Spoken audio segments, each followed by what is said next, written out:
Your true wealth is your time and freedom. Money is just a tool for trading your time. It's a container to store your economic energy until you're ready to deploy it. But the whole world has been turned away from real money and has been fooled into using currency. A deceitful impostor that is silently stealing your two most valuable assets, your time and your freedom. Welcome to the rabbit hole. We are entering a period of financial crisis that is the greatest the world has ever known. The wealth transfer that will take place during this decade is the greatest wealth transfer in history. Wealth is never destroyed, it is merely transferred, and that means that on the opposite side of every crisis there is an opportunity. The great news is that all you have to do to turn this crisis into your great opportunity is to educate yourself. I believe that the best investment that you can make in your lifetime is your own education. Education on the history of money, education on finance, education on how the global economy works, education on how all of these guys, the central bankers, the stock market, how they can cheat you, how they can scam you. If you learn what is going on and how the financial world works, you can put yourself on the correct side of this wealth transfer. Winston Churchill once said that the further you look into the past, the further that you can see into the future. This program is all about creating your own crystal ball, being able to gaze into the future, being able to change this crisis, the greatest crisis in the history of mankind, into your great opportunity.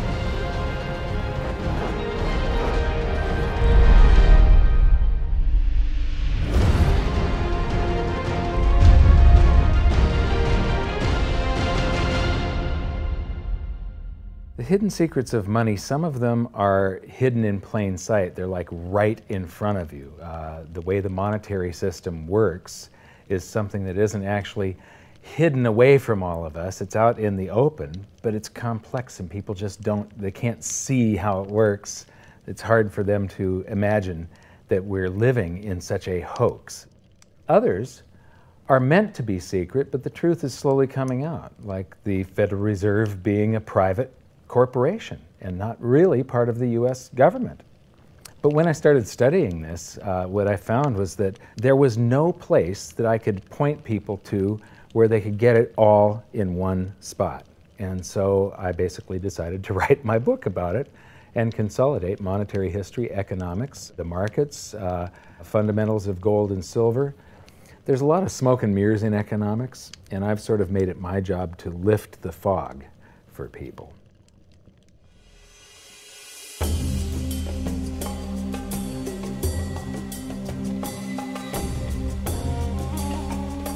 Welcome to Egypt.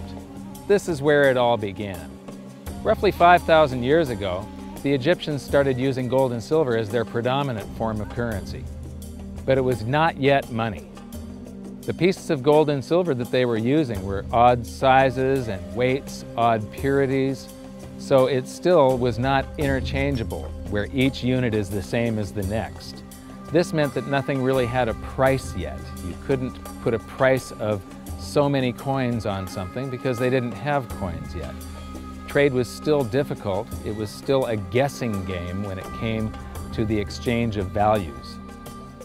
One of the reasons that we are in the financial mess that we are today globally is that people do not understand the difference between currency and money.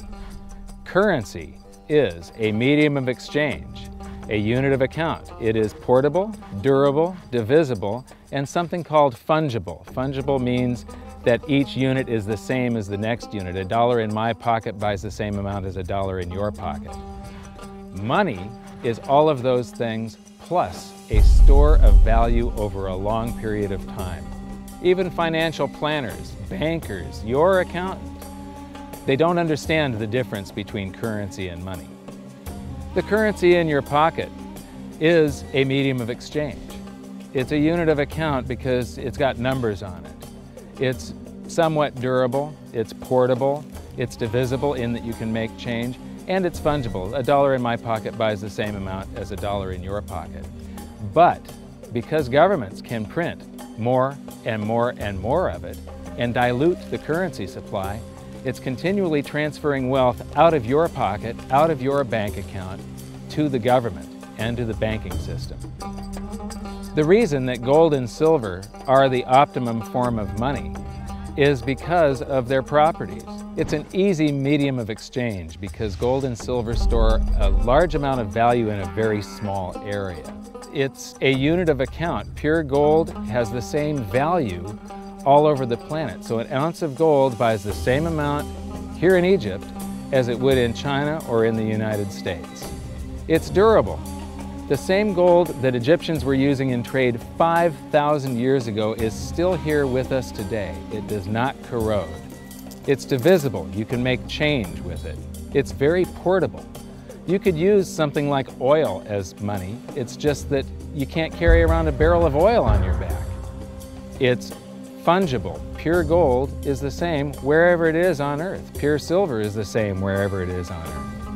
It's limited in quantity. That's the reason that it maintains its purchasing power. Governments cannot print it. Over the last 5,000 years, only gold and silver have maintained their purchasing power.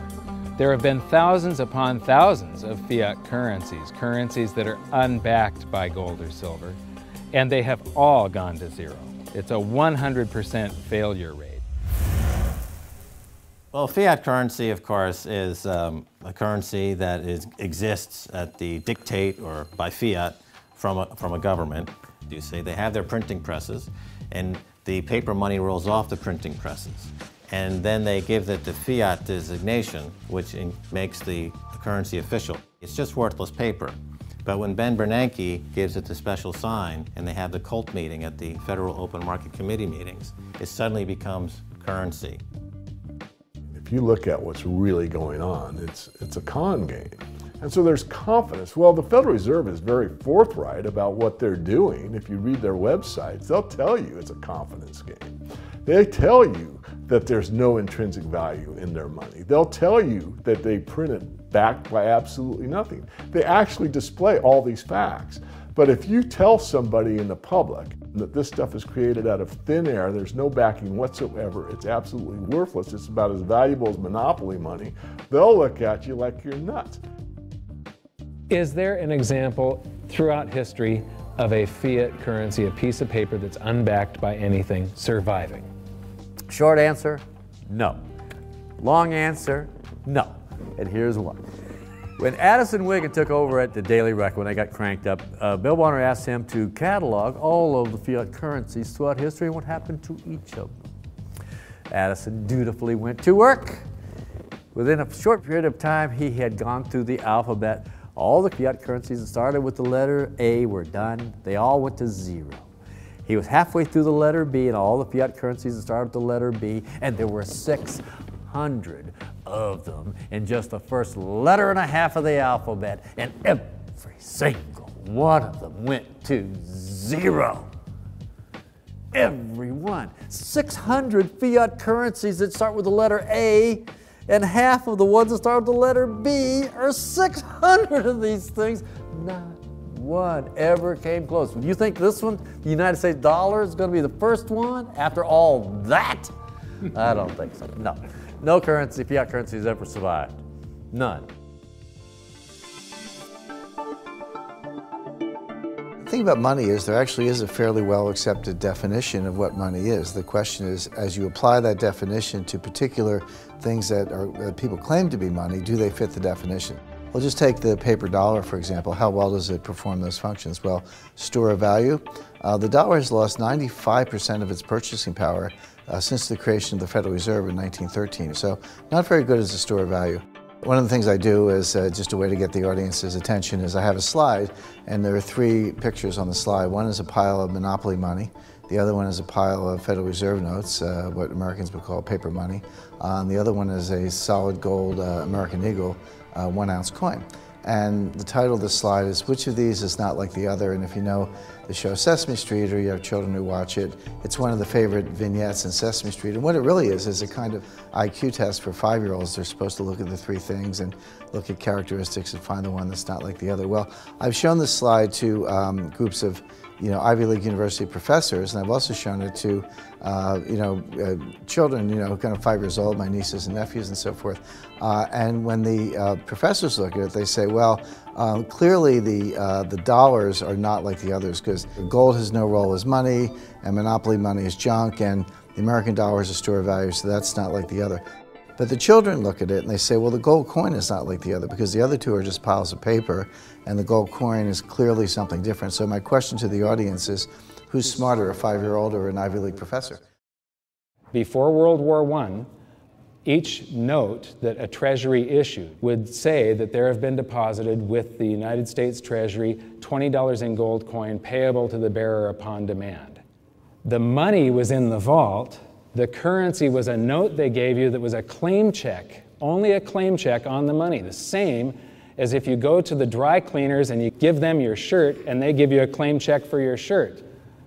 The value is that shirt at the dry cleaners, not the piece of paper that says that you own that shirt. So our currency that circulated was the paper US dollars, and they were claim checks on money. The next hidden secret is the difference between currency and money. Money must be a store of value and maintain its purchasing power over long periods of time. As we progress through this series, you'll learn that national currencies are really a tool used by the government and the financial sector to leech away your time and your freedom by stealing your purchasing power. So rather than storing your economic energy, currencies leak. Now compare that to the gold and silver the Egyptians were using. Like I started with, it still wasn't money because it wasn't interchangeable yet. But they were on the right track, as gold and silver have proven over thousands of years to be the ultimate store of value. Gold is only formed when a star explodes, a supernova, and it stays around forever. This is one of the properties that make it the ultimate money.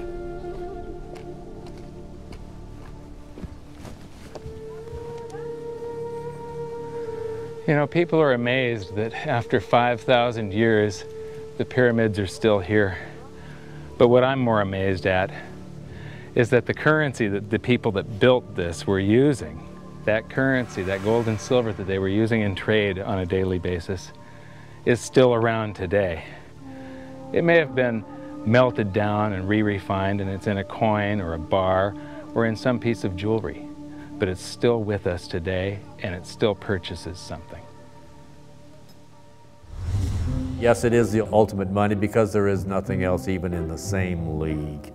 It's divisible, it's permanent, it's a store of value, it's a unit of account. It's got everything you want out of money, but it doesn't go away, and it can't be increased. That is what makes gold the most beautiful money of all. What more could you ask out of a money? It keeps governments under control. You can maintain a solvent system. Governments don't like gold at present because they're getting away with the fiat currencies, and they'll do everything they can to discredit it as an asset class. I mean, my goodness, gold has outperformed the Dow Jones Industrial Average in each of the last 7 years, yet it's not considered a legitimate asset class. Why? Again, it's the fear that maybe gold will be imposed on the system, that it will constrain government ability to spend beyond its means. They can't print it. They can't print it, no. The proper definition of inflation, I use Milton Friedman's definition. Inflation is an expansion of the currency supply. Deflation is a contraction of the currency supply. If you expand the currency supply, eventually prices will rise. And if you contract the currency supply, eventually prices will fall. This is a pool, but it's not a pool of water. This is the currency pool. And these are prices. And if you expand the currency supply, prices like a sponge in water have to rise to suck up the excess currency. Governments never stop printing more currency and adding currency to circulation. Therefore, prices keep on going up, not because the stuff that you're trying to buy is changing. The real estate doesn't change. What has changed is the currency purchases less and less. It's the currency going down, not prices going up. The truth is, what we have that makes our world work right now is a big story. None of it's real.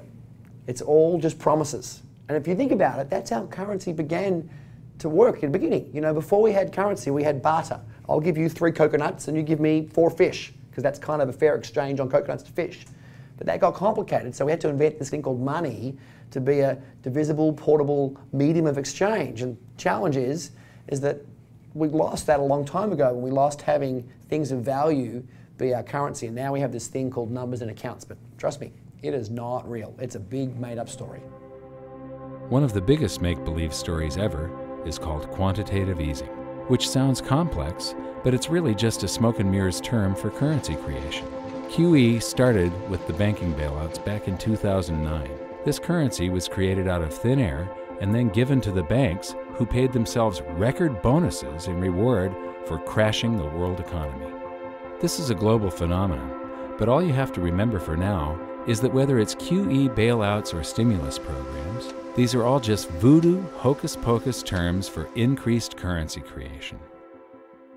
I believe gold and silver will reassert themselves as money.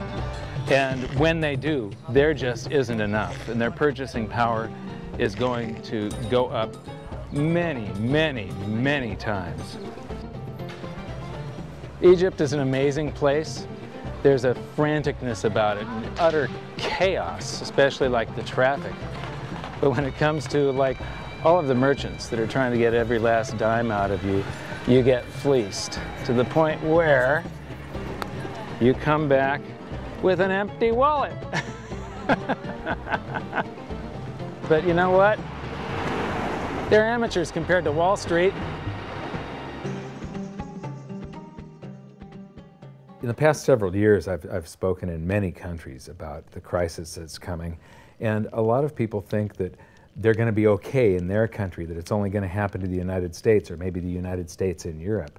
But what they don't realize is that this is a global phenomenon. I got to show you something here. This is base currency in the United States. This is the number of paper dollars that exist, basically. It took 200 years to go from no dollars in existence to 825 billion. And then we had the bailouts, and then we had QE1, quantitative easing 1, then QE2, and then we had QE3, and then QE4, and then soon we're going to have QE57 and QE382. And it isn't just here. This is what the Canadian currency supply looks like.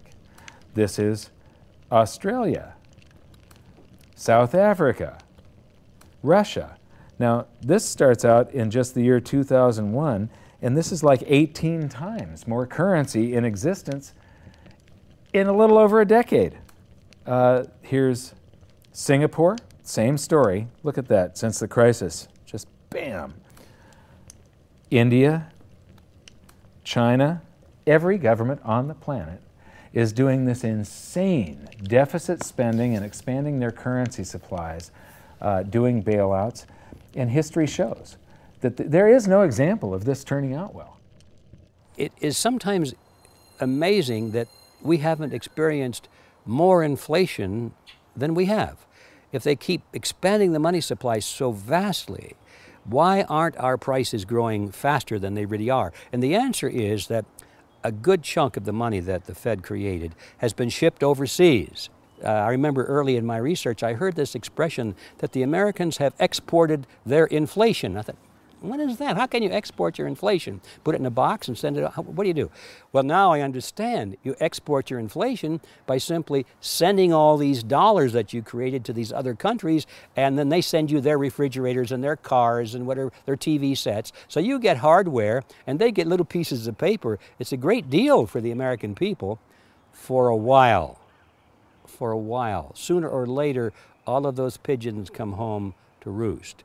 When the time comes, as it looks like it's now coming, when the rest of the world is saying, we don't want to play this game anymore, Uncle Sam's dollars are just becoming worthless, there are too many of them, we've got to find something else other than American dollars, then those dollars start to come back to America. People say, we don't want them anymore, what do we do with them? Once this revs up and we've got this little trickle of money coming back that we previously exported, once it becomes a flood and it starts to rush back, now we are getting our former exported inflation brought back to us, and then we'll see the quantity of money inside the United States grow much more rapidly even than the Federal Reserve can create it, because we're getting a previous money back.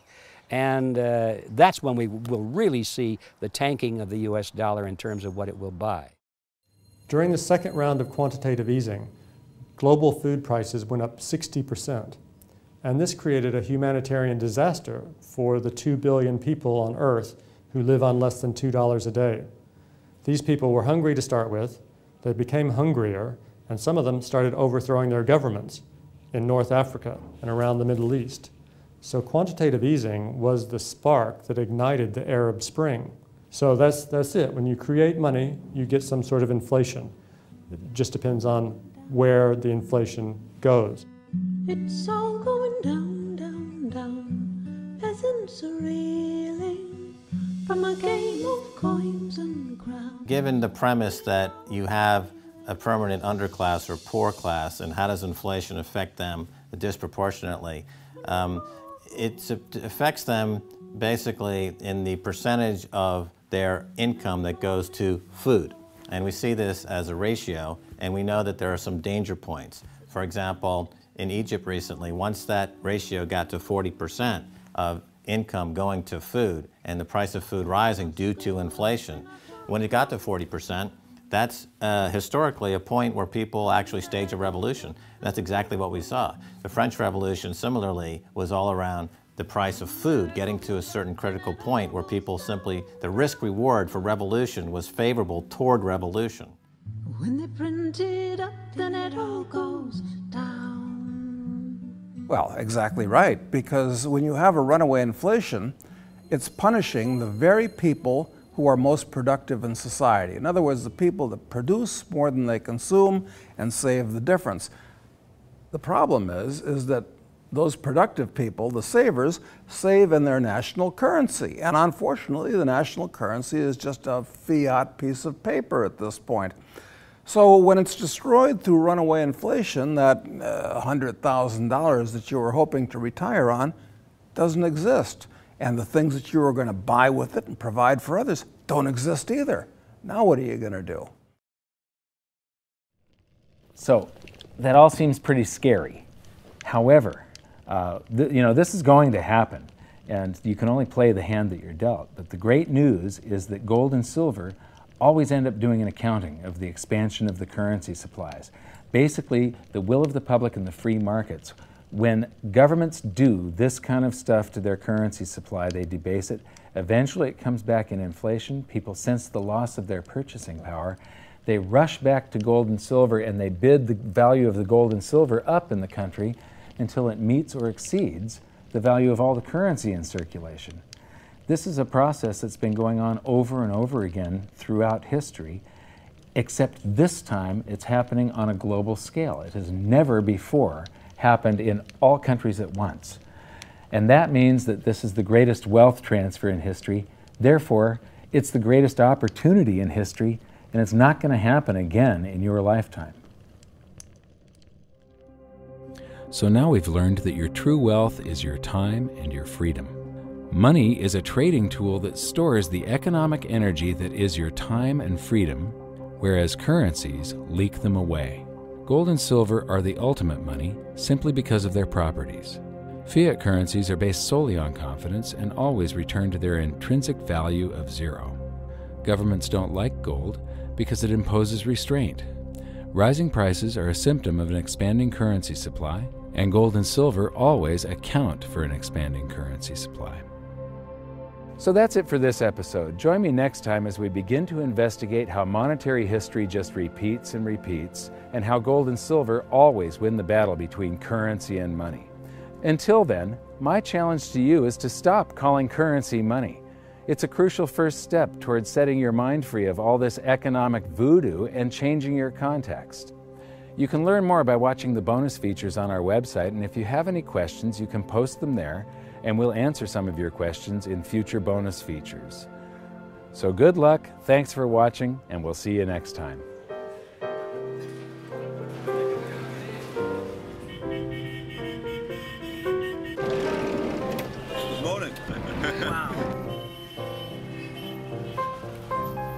does fiat mean? It comes from the Latin for crappy car.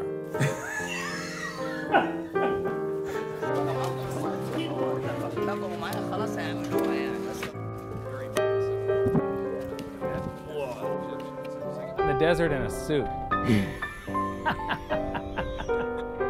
My camel died. You're not too sure about that, are you? Huh?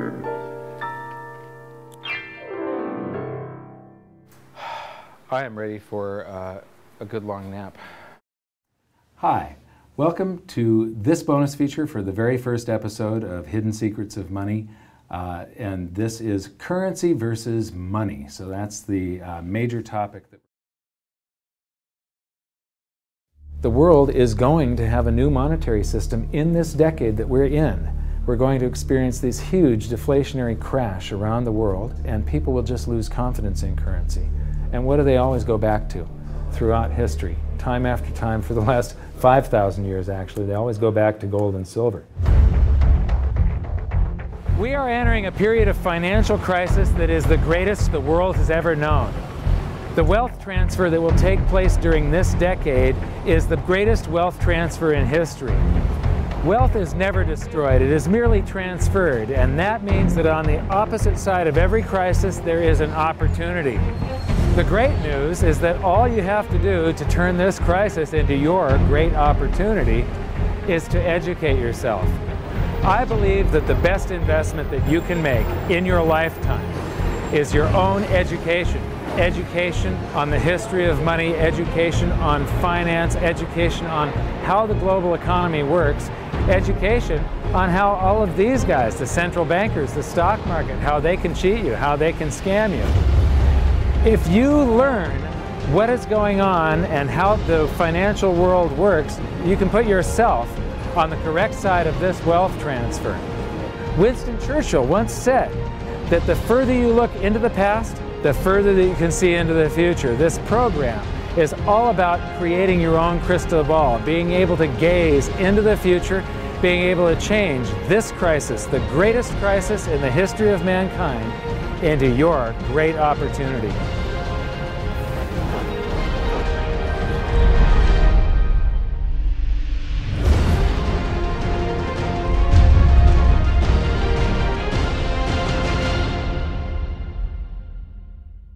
So it all started back in 1999 when my sister and I hired a financial planner to help my mother with her assets, and we gave him control of the family's assets.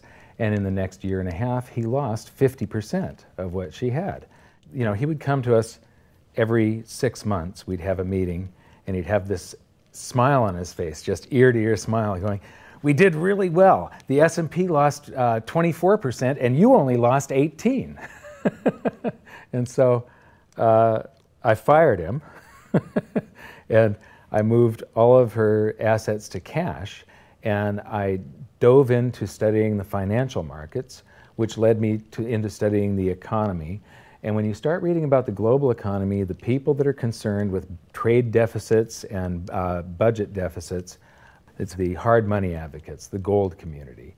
And once I started reading them, they also write about monetary history, and then I really fell in love. Because monetary history just repeats and repeats over and over again, echoing all the way back to the beginnings of civilization.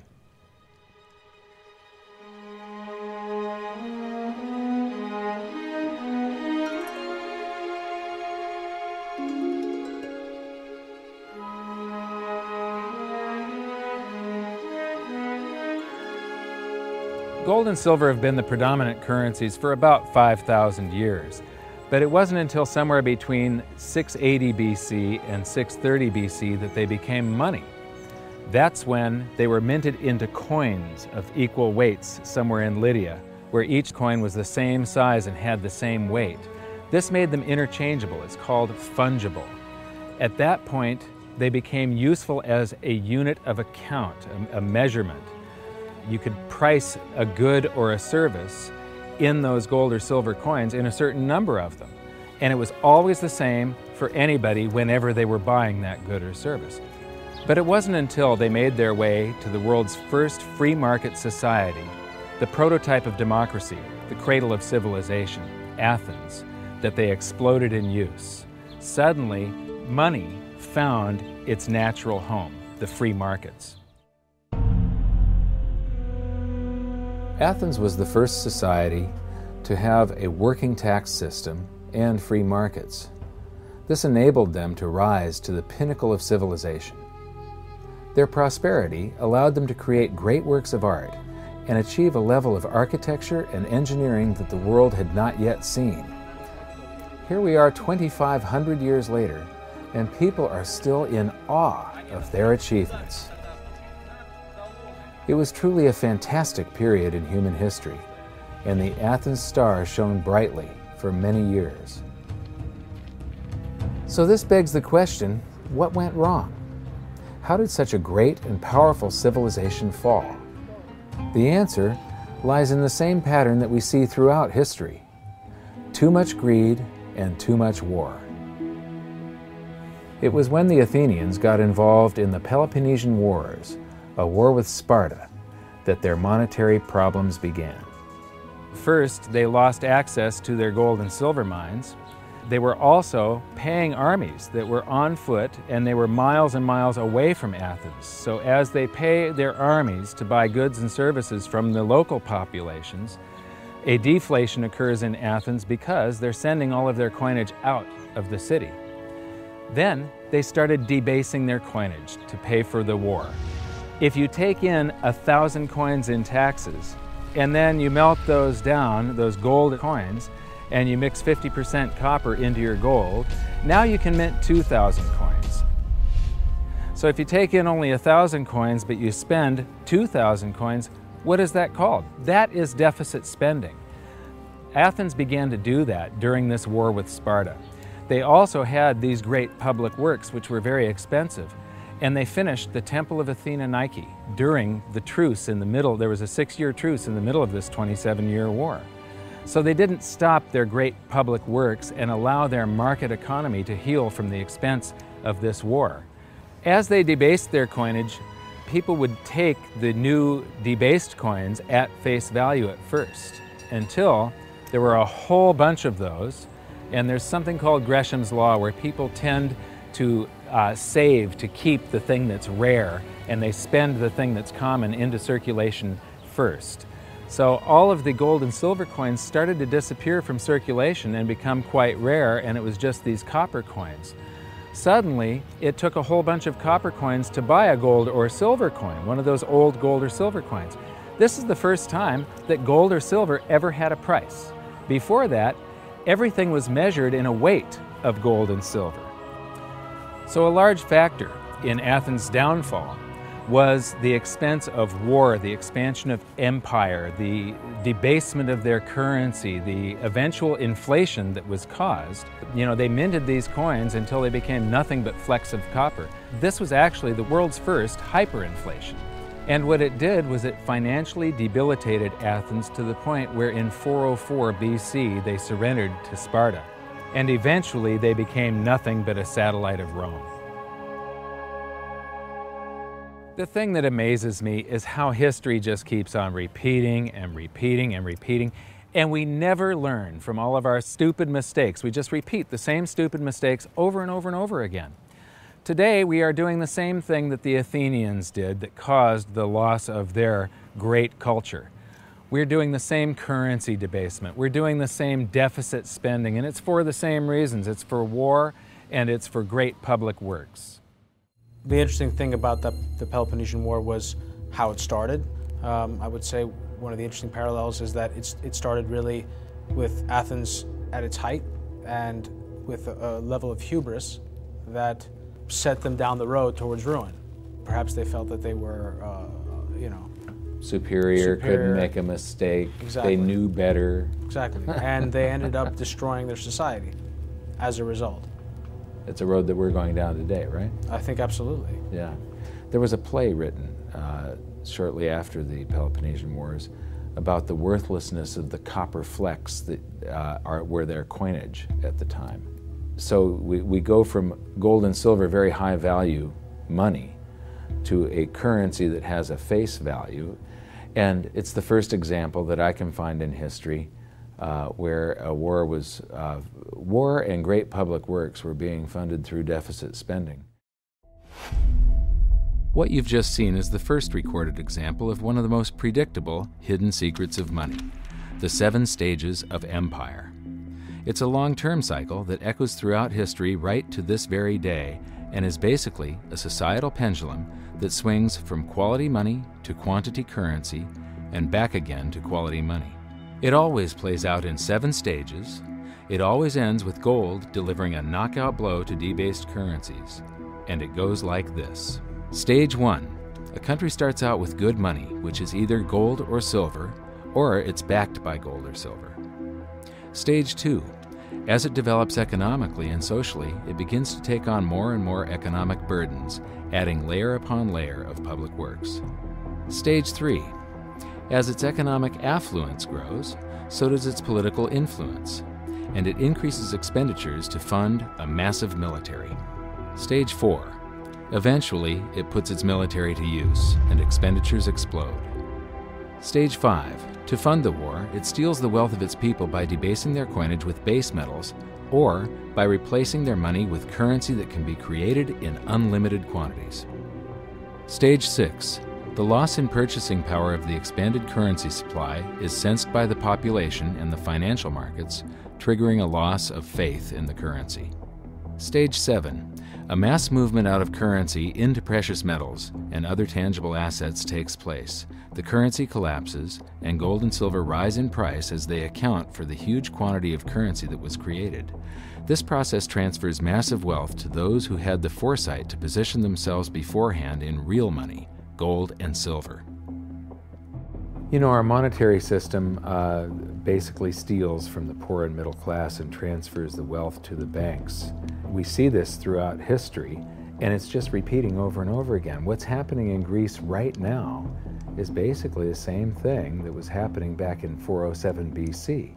The deficit spending to fund all of these public works and the debasement of their currency supply caused them to become nothing but a satellite of Rome. Today, they're becoming nothing but a satellite of the banks. Well, the idea of Gresham's law is simply that people are going to hold on to what's value and spend what isn't valuable. Way, way back in my youth, I was 11 years old when we went from a silver-based monetary system to a purely fiat system. People saw that silver was money, they got used to it, they didn't really think about it. And in 1965, under President Johnson, he basically said, well, silver's too valuable to be money. We're going to just start putting out these substitutes, which were what we call cupro-nickel coins. They were nickel, they were copper plated with nickel at the time. And of course, the metal value was far less. And I understood that as a kid, and yet very few adults really seemed to get the idea of what was really going on. There were a few, and it only takes a few. And of course, the Gresham's law took effect, so the currency came out of circulation rapidly. It's very interesting to me, knowing monetary history fairly well, is they're always, put out in silver-looking or gold-looking form. I mean, in most cases, you'll have, in fact, they look rather interesting. I mean, some of them are like silver on the inside and gold on the outside. With the look, they have no value at all, really, other than melt value of pot metal. To me, it's sort of at a subconscious level. Why are they making them gold-colored? Why are they making them silver-colored? I think there's an inherent knowledge in the human species that knows that gold and silver have value. So if they look in their pocket and they see something gold-colored or silver-colored, it gives them kind of a warm, fuzzy feeling. And it's like, oh yeah, but there's no value in these coins, really.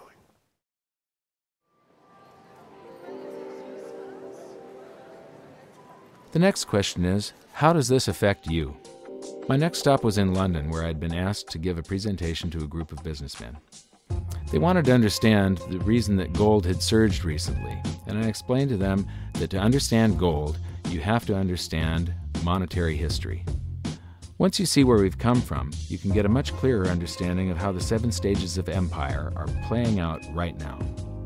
We weren't allowed to show their faces, but we were allowed to film my presentation. So here it is. The last 140 years of monetary history condensed into just 10 minutes.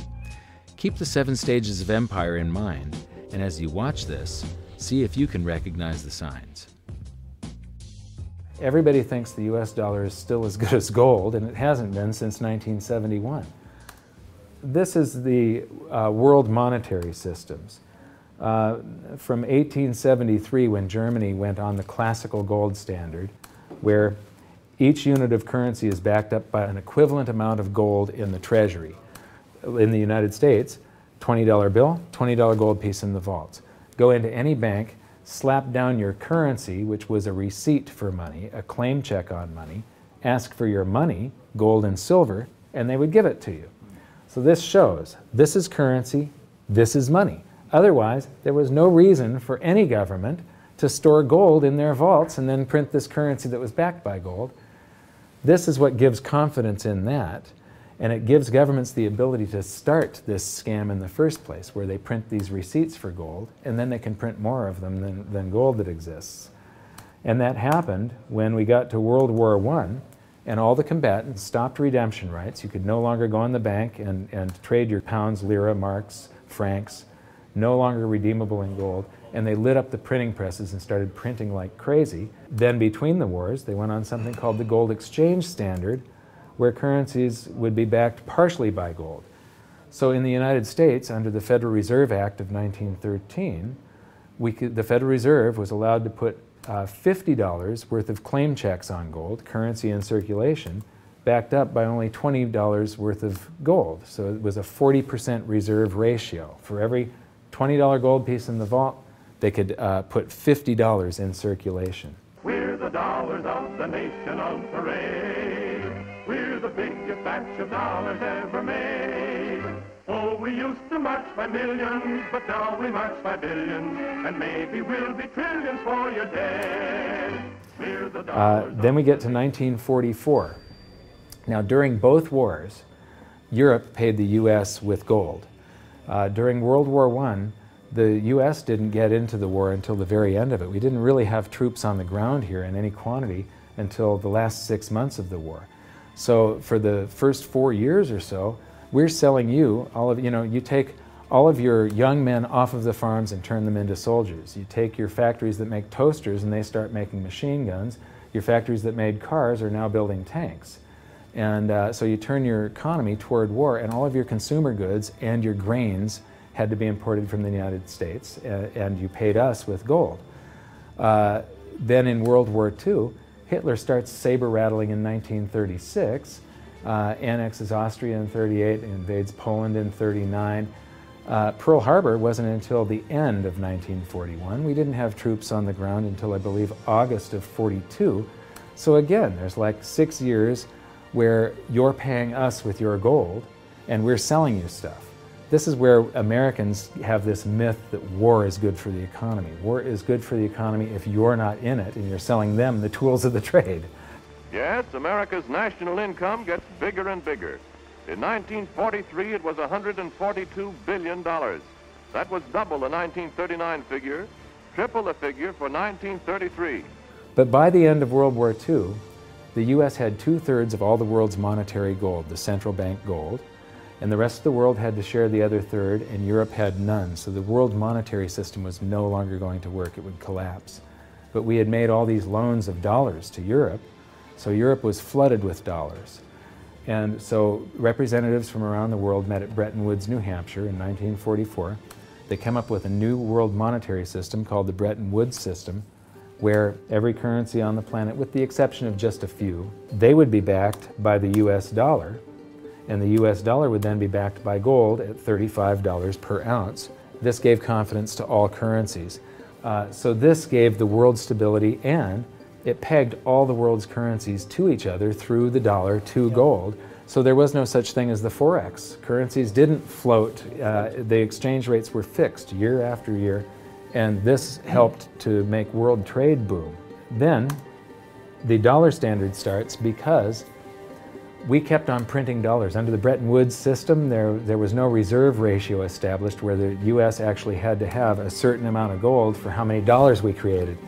So we had done a bunch of deficit spending for Korea, for Vietnam, for Johnson's Great Society, and expanded the currency supply, the amount of paper dollars in circulation, and exported them all over the world. And then in the 60s, Charles de Gaulle, president of France, realizes that we don't have the gold to back up the dollars. Le fait que beaucoup d'États acceptent par principe des dollars au même titre que de l'or entraîne les Américains à s'endetter et à s'endetter gratuitement vis-à-vis de l'étranger, car ce qu'ils lui doivent, ils le lui payent avec des dollars qu'il ne tient qu'à eux d'émettre. Nous estimons nécessaire que les échanges internationaux soient établis comme c'était le cas avant les grands malheurs du monde, sur une base monétaire indiscutable et qui ne porte la marque d'aucun pays en particulier. Quelle base? En vérité, on ne voit pas qu'il puisse y avoir réellement de critères, d'étalons autres que l'or. And he starts asking, France asks for their gold and trades in the dollars. And at that point, other countries saw this and start jumping on board. And the US lost 50% of its gold from 1959 to 1971, but we still had in 71 about 12 times more dollars that we had created than there was gold. And this run on the bank, basically, the US now being the bank, this is a giant worldwide bank run, because the US for the second time had committed a fraud and created more receipts for gold than there was gold. It's that simple. And then finally the markets sort of sensed this, and Nixon was forced to take us off the gold standard, because if he had paid out gold until it got to zero, once we couldn't pay on some of those dollars, the entire worldwide monetary system would have collapsed. I have directed Secretary Connally to suspend temporarily the convertibility of the dollar into gold or other reserve assets, except in amounts and conditions determined to be in the interest of monetary stability and in the best interest of the United States. In full cooperation with the International Monetary Fund and those who trade with us, we will press for the necessary reforms to set up an urgently needed new international monetary system. And on August 15th, 1971, all the world's currencies became fiat currency. I don't know why the rest of the world didn't rush out and hang him, but they didn't. They just all went along with this. To our friends abroad, I give this assurance. The United States has always been and will continue to be a forward-looking and trustworthy trading partner. There have been thousands upon thousands upon thousands of fiat currencies throughout history, and there isn't one that survived. It is a 100% failure rate. And we started this experiment where all the world's currencies would be fiat currencies simultaneously in 1971. But what we have here, 30 to 40 years, different monetary system, 30 years, 28 years, 39 years plus, what's next? The world is going to have a new monetary system in this decade that we're in. We're going to experience this huge deflationary crash around the world. The world will probably end up on some sort of new monetary system, probably after governments try and print their way out of this and cause hyperinflations of all the currencies, and people will just lose confidence in currency. And what do they always go back to throughout history? Time after time, for the last 5,000 years actually, they always go back to gold and silver. In a world of floating currencies, and that's what all national currencies are today, they bob up and down relative to each other, but they're all sinking relative to gold. That includes the dollar as well as the euro and the British pound and all the others. They're going to continue to lose value, continue to lose purchasing power. Personally, I don't think there's any way of avoiding what is coming. There's no way to fix it right now. There's only a way to either let it wipe you out or to benefit from it. And I want to make sure that it's not just a few of the big investors in the world that are ending up with all the cookies. I want to make sure that there's as many small investors as possible that are benefiting from it, because That's what makes society run. Middle class, small investor. One of the biggest challenges for human beings is that physiologically we are designed to operate in recency. You know, the fight or flight response is literally in my cells, literally. And so that when I'm in the wild, it's about I need to look for something to eat or make sure I don't get eaten. And how that translates into the modern world is that we think only about what's happening immediately in front of us. And so we think a long time is last week. In the world of YouTube and Facebook and instant messaging, we think 3 seconds is a long time. Like, did you get the post already? I already posted it. And the reality is that if you look at history, and I don't mean a week, I don't mean a month, I mean decades, I mean 100 years, I mean a couple of 100 years, I mean more than a couple of 100 years, you can start to see some patterns. You can see some things that are going on because history repeats itself. There are some trends and there are some movements that you can learn from. And you literally have to go outside of your human instincts to look at history because we just want to focus on right now because as I said, that's about either eating or being eaten. So we've got to go beyond that, and that means not just focusing on the here and now, but learning some real powerful stuff from what's happened, because there just might be some indicators there as what's going to happen in the future. Now, the 7 stages of empire, just as a reminder, started with sound money, and then a country adds layers of public works and social programs, and then develops a massive military, and then puts that military to use, and to pay for the war, it debases its currency supply, which causes a loss of faith in the currency, which then leads to a currency crisis, and gold does an accounting of the expansion of that fiat currency supply that happened over all those years of the first 5 stages. We are in the 6th and beginning the 7th stage. Gold started the accounting in the year 2001. It was $250 then, but we're still in the very early stages of this. Well, that's right. I think one of the problems with gold is people just don't understand it. I mean, for one thing, it's sort of been banished from the curriculum for 35 years. We have going on 2 generations of academics and scholars who have never studied gold. Unless you're a specialist in economic history, you can go back and look at it. Now, when I was in university and even when I was in graduate school in economics, we were still on the gold standard in some form. It was fairly attenuated, but when you studied the IMF and you looked at how they present the finances of a country and the breakdown of the reserves and you know, the capital accounts, gold was a line item in the capital account, and you had to understand how it, what role it played and how it you know, could equilibrate in terms of balance of trade. Well, that's gone. The IMF, you know, Nixon went off the gold standard in 1971, and bright young economic students just don't understand gold. They think it's a joke, or they think it's maybe a commodity trade or a momentum trade. They don't understand that it really is money par excellence. So now we've learned that money was born in roughly 630 BC when it became fungible. It was free markets and sound money that led to Athens' great prosperity. But debasement of their money for deficit spending on war and public works played a large role in their demise. Over the past 140 years, we've debased our own currencies to the point where 2 generations of scholars don't even understand gold. We learned about Gresham's law and that bad money drives out good. In recent history, there has been a new monetary system roughly every 40 years. And we've learned that we are in the 6th stage of the 7 stages of empire. So that's it for this episode. Join us next time when we learn more about the chaotic state of the US dollar standard and how it's going to affect you no matter where you live on the planet. When I wrote my book, I said that we're coming into an era that is going to be the greatest wealth transfer in the history of mankind. Therefore, it's the greatest opportunity in the history of mankind. I've made it my mission to help as many people as possible get through this crisis and to come out on the best side of the wealth transfer.